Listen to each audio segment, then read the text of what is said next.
always gonna hold you down, always gonna be around.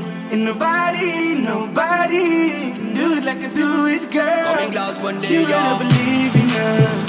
Baby, it's not enough, but maybe you need to know. My heart is beating hard for you, babe. All I want is you by my side, day and night. My heart is beating hard for you, babe. All I want is you by my side until I die.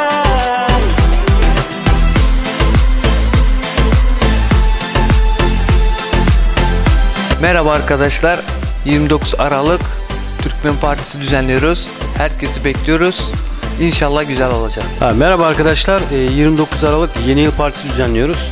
İnşallah güzel olacak. Sizin gelmenizle birlikte hep beraber eğlenceli olacak. Bu eğlenceli akşamı kaçırmayın.